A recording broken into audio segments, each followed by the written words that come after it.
नमस्कार। तो एक बार फिर से आप सभी का स्वागत है एक और आम सी शाम की एक और खास कहानी में। लेकिन ये कहानी ना किन्हीं दो प्यार करने वालों की नहीं है, बल्कि उससे भी ज़्यादा शायद एक अनोखे रिश्ते की है, जिसे लोग अक्सर दोस्ती या भाई का नाम देते हैं।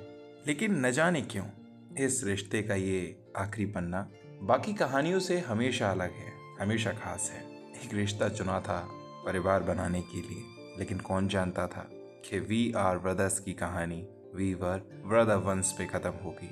फिलहाल ये छोटी सी कहानी साइबरट्रॉन ग्रह पे एक छोटी से शहर आइकन की है। एक छोटा मजदूर बॉट ओराइन पैक्स, और हर बार उसकी ओर उसे बचाने के लिए हाथ बढ़ाता उसका दोस्त D16। कहानी कुछ यूं थी कि मानो आइकन सिटी में हमेशा से दो ग्रुप थे। एक वो जो ट्रांसफॉर्म हो सकते हैं, जो अपनी मन मर्जी से जीवन जी सकते हैं, और एक वो जिनके पास शायद ट्रांसफॉर्म होने के लिए कॉग ही नहीं है, यानी उनके शरीर का सबसे महत्वपूर्ण हिस्सा, जो उनकी आज़ादी, उनकी ज़िंदगी पर जीने में कई सारे कायदे और कानून लागू करता है।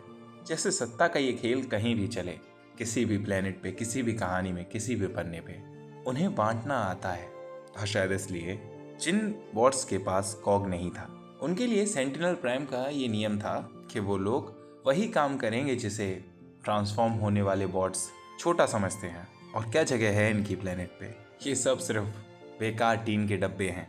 यूं समझ लो कि हम इन पे काम करवा के शायद इन्हें जिंदगी जीने का कोई मकसद दे रहे हैं। सेंटिनल प्राइम, क्या कहूँ, एक मसीहा या एक विनाशक, या एक ऐसा विनाशक जो मसीहे का मुखौटा पहन के हर बार आइकन सिटी के सामने आता था, एक हीरो की तरह। और याद रखना, उस हीरो से ज्यादा कोई खतरनाक नहीं हो सकता जिसकी पहली प्राथमिकता खुद के लिए सोचना हो। लेकिन खैर, इतना सब कुछ हो जाने के बाद भी बाकी सभी आइकन सिटी के छोटे बॉट्स की तरह ओराइन पैक्स और D16 भी सेंटिनल प्राइम को अपना हीरो मानते थे, अपना एक आदर्श मानते थे। सोचते थे कि शायद ये हमारा मसीहा है जो हमारे लिए मैट्रिक्स ऑफ लीडरशिप ढूंढने की कोशिश कर रहा है। क्यों? क्योंकि वो सभी मौजूदा प्राइम, अल्फा ट्रायन भी, ये सब एक साथ मारे गए। कैसे? किसी को पता नहीं, कोई नहीं जानता। बचा कौन?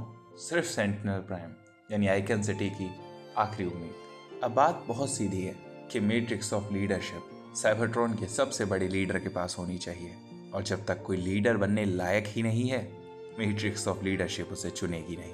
और अगर वाकई में ऐसा होता है कि एक लंबे समय तक वो अपना हकदार न चुने, तो जिंदगी साइबरट्रॉन के हर बॉट के लिए बद से बदतर होती जाएगी। यही सच है। लेकिन जैसे जैसे ये कहानी अपने हर पन्ने को धीरे धीरे पलटती जाती है, ये और रहस्यमयी होती जाती है।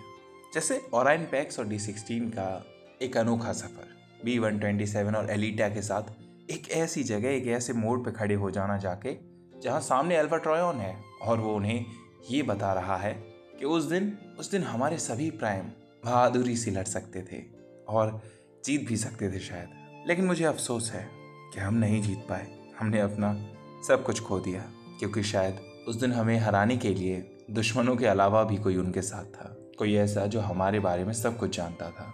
कह सकते हो हमारे परिवार का हिस्सा, हमारा दोस्त सेंटिनल प्राइम। ये नाम सुन के ना उन सभी के कदमों तले जमीन खिसक गई। माने एक पल पहले जिसे आप सुपर हीरो मानते हैं, अपना फरिश्ता मानते हैं, वो आपके लिए एक विनाशक से ज्यादा कुछ नहीं है। सोच के ये अजीब लगता है ना? ओराइन पैक्स, D16, V127 और एलिटा, चारों की अपनी अपनी कहानी थी, लेकिन चारों यहाँ इस जगह अल्फा ट्रायन से इस सेंटिनल प्राइम की ये सच्चाई सुन रहे हैं, जैसे ये किस्मत का इशारा हो कि अब तक जो कहानी चल रही थी वो सिर्फ और सिर्फ ट्रांसफॉर्मर्स की थी। लेकिन आज से, या शायद उस एक पल से जब ओराइन पैक्स ने ये फैसला लिया था कि वो अपने उस ग्रुप के लिए जो कभी ट्रांसफॉर्म नहीं हो सकता, अपने हक के लिए लड़ नहीं सकता, वो उनके लिए उस रेस में हिस्सा लेगा जहां न जाने कितने बड़े बड़े ट्रांसफॉर्मर्स उसके सामने होंगे, और उसके पास सिर्फ उसका जज्बा, सिर्फ उसकी मेहनत, सिर्फ उसका भरोसा, या कहो तो सिर्फ उसकी उम्मीद कि वो कहीं अगर इस एक ट्रांसफॉर्मर को भी हरा देगा तो ये उनके लिए कितनी बड़ी जीत होगी, जो खुद को कुछ नहीं समझते, जो सिर्फ खुद को एक टीन का डब्बा मानते हैं। यकीनन हम टीन के डब्बे से बहुत ज़्यादा है।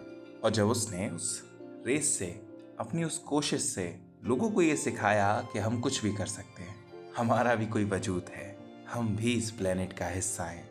तो वो सोच, वो उम्मीद, वो भरोसा जिस पन्ने पे लिखा गया, वहाँ से कहानी शुरू हुई ट्रांसफॉर्मर्स प्राइम की।